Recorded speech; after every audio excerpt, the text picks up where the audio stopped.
I don't think you're really negotiating from a strong position. Canada is getting humiliated. Welcome back to Moose and Loose. Today, American television is running absolutely buck wild with Mark Carney's statements and just dunking on him over and over. We've got U.S. congressmen clapping back against Mark Carney. We got Dominic LeBlanc getting humiliated on American television. We got a bunch of stuff here. Let's jump into this. Starting this episode off from Global News. What do we have? Former Premier Jason Kenney is questioning why Alberta is taking oil and gas off the table in the high-stakes tariffs war with the United States, saying Canada has the power to really put the squeeze on America through energy exports. He can't be serious. Jason Kenney, really? I showed this in the previous video. Line 5, the oil goes down into America and it comes back up into Canada. If we put a surcharge on their electricity from Ontario, or even the oil coming from Alberta down into America, guess what they do? They do the same thing back to us because we didn't build a pipeline out east. Energy East was not built, and now we have no leverage. Now, what's really bizarre is this. Enbridge confirms a semi has rolled onto this open excavation site on line 5 pipeline valve near Saxon, Wisconsin. It struck the pipe, releasing natural gas. No injuries. Nearby homes have been evacuated. And Embrandt pointing out here, doesn't this supply Ontario? What are the odds of line 5 getting hit by a semi rolling over onto the valve that supplies Canada with natural gas? What are the odds with all this going on? I don't know. This seems fishy. Now, we got a bunch of different stories bouncing around. We've got this one coming from CNN saying Trump suggested in a brief call with CNN's Jim Scuito that the U.S. had added conditions on the 11th hour. That sounds like me, Trump responded when he asked about Canadian officials' assertions that the U.S. made late-stage demands, adding they have to pay a fair amount. If they don't pay a fair amount, we won't make a deal. That's fine. So now the media is running absolutely wild with this, saying that Trump is the one who broke off the negotiations. Carney's already the one who said he walked away from the table. He pulled back Dominic LeBlanc and Janice Charette back to Ottawa from Washington. But they're trying to flip this now. The American administration, you had all of them come out. J.D. Vance, Trump himself, Scott Bessent, Jamieson Greer, all saying, come back to the table, let's work out a deal. So what is this? Obviously, they're going to run this kind of stuff on CNN. It's just like CBC. As for this quote here, that sounds like me. Like, what does this even mean? This sounds like it's out of context. Like, it doesn't make any sense. It almost sounds like Trump didn't even know what the question was here. And he's like, yeah, that sounds like me. Like, he didn't even know what they were asking. Anyways, who knows? Who knows what's going on here? We got Peter McCaffrey of the Alberta Institute posting this, saying, shocking, New York Times reveals that the U.S. were keen to move ahead on Keystone XL pipeline, but the Liberals used it as a bargaining chip to try to change the deal in the last hours. A side note, why can't we get this kind of information from our own government and media? Now, this is a tough one here because we got to use all the leverage possible to get a deal, but then also blocking prosperity seems pretty ugly.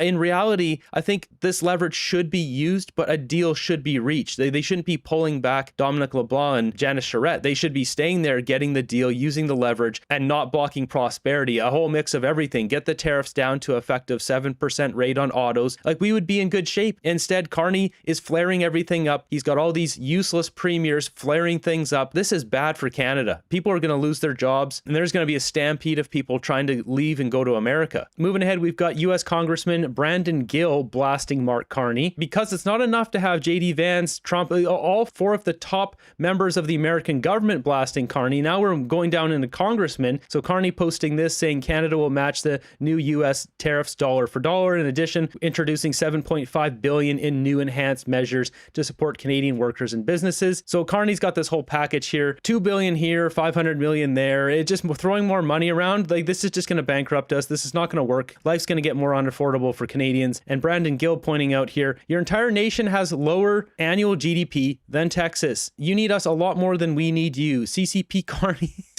Carney would rather plunge his nation to poverty than negotiate with President Trump. This is wild that you got congressmen calling him CCP Carney. Is this really a stretch though? I mean, we have stuff like this, everyone's digging up stuff. We got Melissa posting this one from September 24th, 2012. Carney urges firms to reorient to China. Mark Carney's been pushing for this for a long time. He is in bed with China. He's become an agent of China back in those days and throughout all this time. This whole net zero thing, all of it, he is oriented with China. You got conservative Dean Allison posting this one. Carney made Canada strategic partners with China. And meanwhile, what do we have? Chinese EV giant BYD accused of forced labor at Hungarian factory. Is this what liberal voters are signing up for? Are they okay with with forced labor on BYD vehicles? Are they going to buy those? Now, a bunch of you have been asking about the great transshipment scam, this article that came out from the White House regarding China and the way that they're funneling goods in through countries. The biggest violator is Canada. I'll link this in the description at the top if you want to check this out, but here's the full article that goes through all of this. Meanwhile, on CNBC here, we've got the host here blatantly calling out Dominic LeBlanc in Canada on how bad we're doing, dead last in the OECD. In the economic approach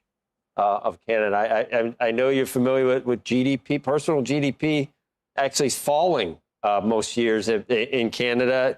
The OECD projects that Canada, out of 38 OECD members, will rank 38, dead last in GDP per capita growth through 2060. And I'm trying to figure out why. I looked to see, and I do find one thing. It says here, tax and regulatory competitiveness. There's a gap even with the U.S. where we think permitting, and we've got all these problems down here. How bad is it in Canada? And what changes do you think need to be made at this point? I don't think you're really negotiating from a strong position based on these things.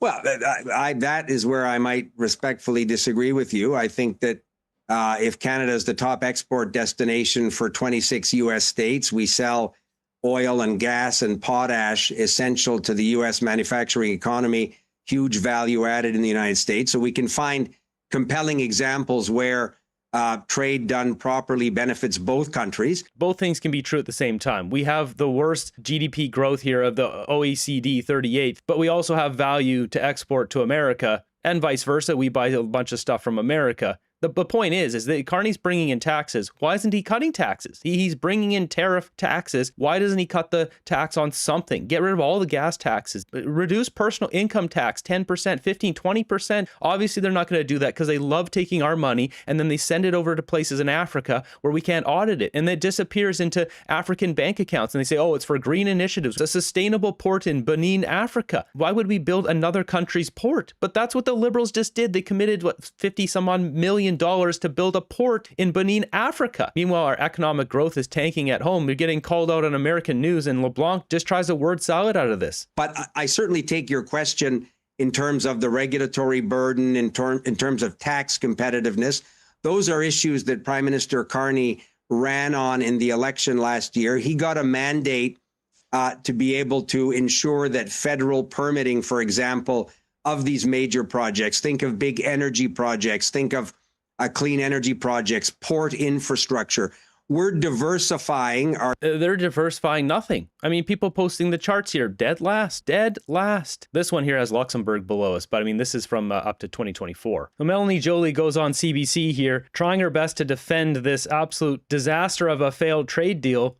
Every single government in the past in Canada has always stood up for these cultural policies because it's a red line. Because we know that we need to protect our DNA as a country, our national identity. I must say also, as the Minister of Industry, there's 900,000 people working in the cultural sector. This is not a small sector. It's the cameramen that are behind the scenes right now that folks at home can't see. It is the people working on shows. It is the people obviously working on big American productions coming to Canada. Sure.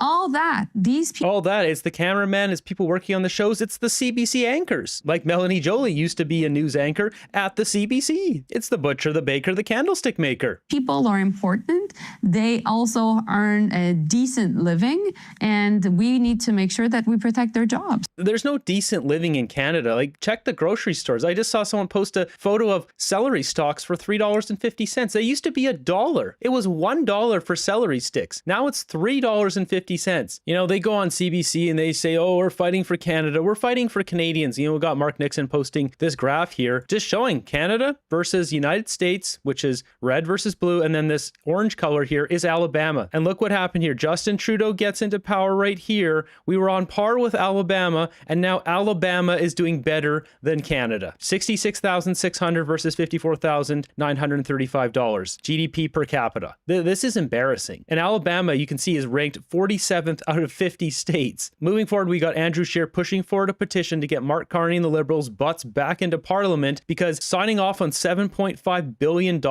on new and enhanced measures to support Canadians without any Parliament oversight, no parliamentarians having any input into this, is undemocratic. Conservatives are calling on Mark Carney to release all the information about the proposed deal between Canada and the US that collapsed last week.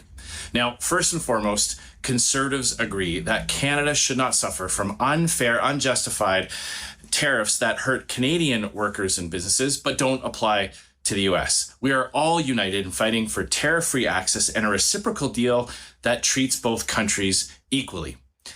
But these trade negotiations collapsing will have a huge impact on millions of Canadians. It's only fair and just that Canadians themselves have all the information to hold the government accountable for its decisions. So Mark Carney should release all the information so that Canadians themselves can make that judgment. We're also Mark Carney's not going to do that. We all know he's not doing that. He would rather go back to Italy or Paris or somewhere else than be in Canada. Calling on Mark Carney to recall Parliament. It's essential that Parliament work at this very critical time. The Conservative opposition stands ready both to hold the government to account and to offer solutions for the coming months ahead to help deal with the ramifications of the... That's what the Conservatives should be doing. They should pick issues and bang the drum over and over. We don't need dangerous monsters in our streets. And you see these guys driving 100, 200 kilometers an hour and filming it for social media. You got the guys spray painting beautiful waterfalls. Oh, this is a blood boiler. We've got graffiti memorial sprayed on boulders in Golden Ears Park. This is a beautiful place, provincial park just outside of Vancouver. More people from South Asia disrespecting Canadian wilderness.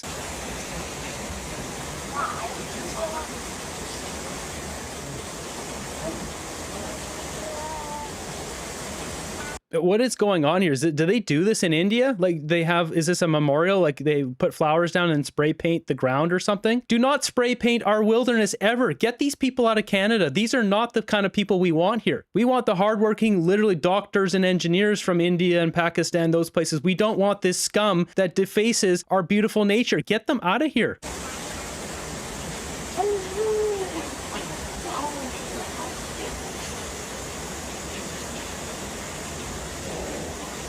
You can see this is right next to this beautiful waterfall.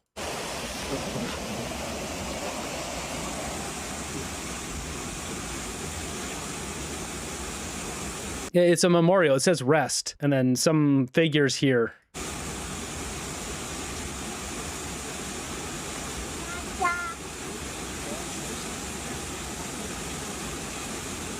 This needs to be a deportable offense. They should be put in jail for a year and then deport these guys out of here, never being allowed back in our country.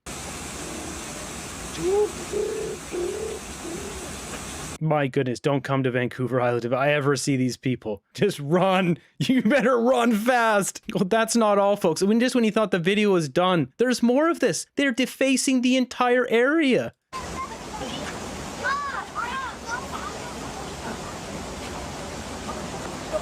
Look at this trash. I can't believe it. I mean, good on these people for filming this. Whoever filmed this, great job. I can't believe people are letting this happen. Like, come on.